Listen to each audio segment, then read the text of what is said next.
Are you tired of getting those DoorDash notifications for a 10-mile order that only pays like $3? That familiar DoorDash sound that pings to your phone, yet another garbage offer. You're burning gas, adding wear and tear to your car, and sometimes making less than minimum wage. The system feels rigged. But what if I told you there's a way to play the game smarter? You know, platinum level dashers use a few secrets to work smarter, not harder. Stick around because I'm sharing the strategies that DoorDash does not want you to know. I get it. I've been there, parked and just like staring at my phone, hoping for a decent offer to come in. It's frustrating. But after countless deliveries, I learned the tricks that make a real difference. This isn't about one big tip. It's about a solid, repeatable strategy. By the end of this video, you'll know how to take back control, read the app like a pro, and stop letting an algorithm dictate your income. Now, the single most important rule in DoorDash is dollars to mile ratio. Too many dashers, especially new dashers, accept whatever comes into your phone. Even as a platinum dasher, I don't do that. You shouldn't do that. Your new policy should be aiming for at least $1.50 to $2 per mile. If you are trying to reach platinum status, you might have to lower it to at least $1 per mile if you care about the tier system. We'll get into that in a little bit. But, for example, a $5 order for 4-mile drive, instant decline.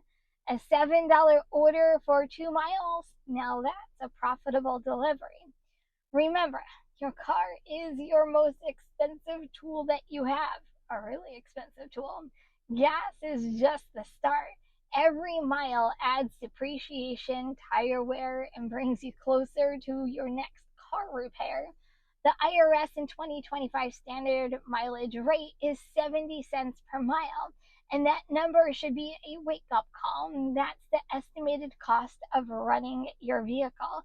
If you take an order paying less than $1 per mile, you're barely breaking even. You're not getting profits, let alone paying yourself for your time. Be ruthless.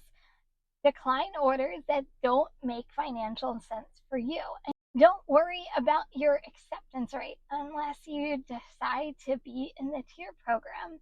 A low acceptance rate won't get you deactivated, but a car run into the ground for pennies definitely will.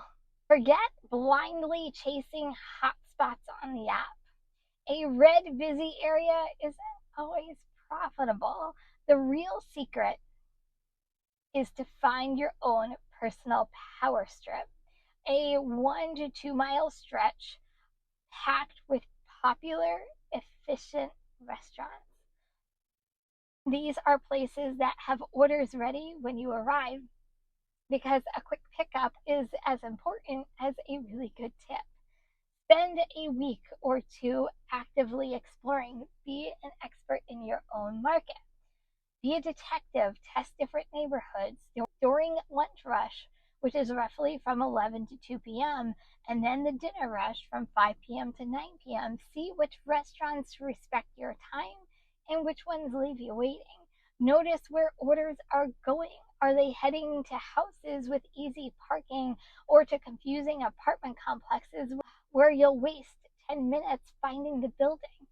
Figure out which parts of your city actually tip well. Knowing your zone like the back of your hand is a superpower no hotspot I can compete with. Let's be real, your acceptance rate is mostly a psychological tool. DoorDash wants you to think it is critical, so you'll take the lower paying orders that experienced dashers will just completely decline and skip. The only rating that can truly get you deactivated is your completion rate, which you must stay above 90%. But Your acceptance rate has no bearing on staying on the DoorDash platform. Now, about the Platinum Dasher program, which gives you the famous Dash Now perk. For some, including myself, this might be useful.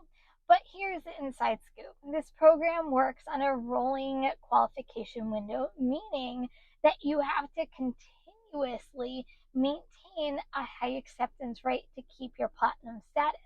Many top earners ignore the program entirely because they find it more profitable to be selective all month long, even if it means that they don't qualify for platinum. Others, depending on your market, think that you can make more money by taking more offers and reaching that platinum status. You have to know your own market in order to figure out if platinum is worth it and profitable for it in your market.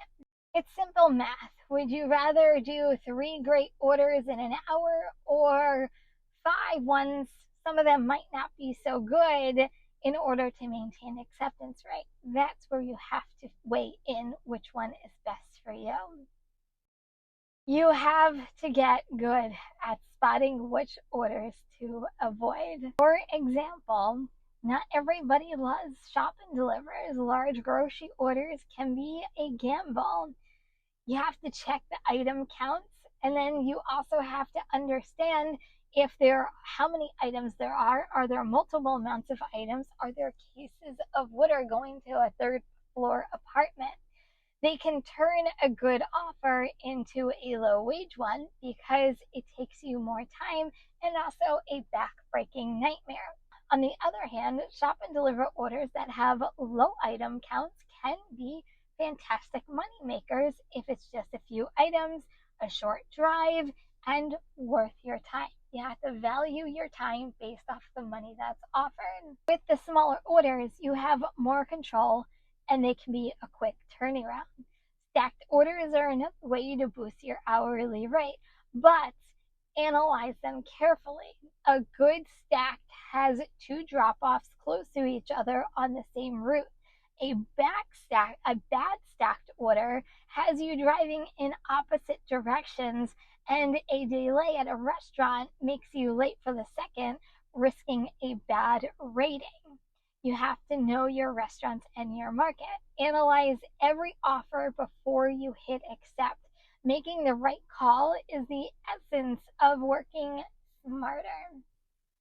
So far, if these secrets are already clicking for you, do me a solid and hit that like button. It helps show this video to other Dashers who need it. And I'm curious, what's your minimum dollar per mile ratio? Go ahead, drop it in the comments below. I want to see what everyone is working with. Now, this is what separates a side hobby from a real business. You are running a small business even though you might not even realize it. That means you must track your income and your expenses. First, get a mileage tracking app. I say it quite often. Every single mile you drive for DoorDash is a potential tax deduction. At 70 cents a mile for 2025, driving 15,000 business miles in a year means a $10,500 deduction. That could save you thousands at tax time. Don't just stop at miles. Keep receipts for everything, such as hot bags, phone mounts, drink carriers, even a portion of your cell phone bill. When you track your expenses and see the true cost of your business, your mindset will definitely change. You'll even be more motivated to possibly decline low-paying orders, depending if you are going for the Platinum program, because you'll see in black and white that you're not just wasting time, you're actually possibly might be losing money if you're taking some of these non-profitable orders. So let's recap the 5 secrets. First, get obsessed with your dollars to mile ratio. Aim for at least $1.50 to $2 per mile. Platinum, maybe lower it to $1. Second, master your local area and find those profitable power strips. Third, embrace the decline button and stop worrying about your acceptance rate unless you're going for platinum. Fourth, learn to spot the difference between a good order and a bad order. And fifth, track every mile and expense because you are a business owner. Stop letting the DoorDash system play you. Put these strategies into action and take your power back. You'll stop being a reactive driver and start being a proactive earner. You'll work smarter, see a real difference in your bank account, and win the DoorDash game. Don't forget to subscribe for more DoorDash tips, including this one up next if you want to learn how to make more money on the DoorDash platform.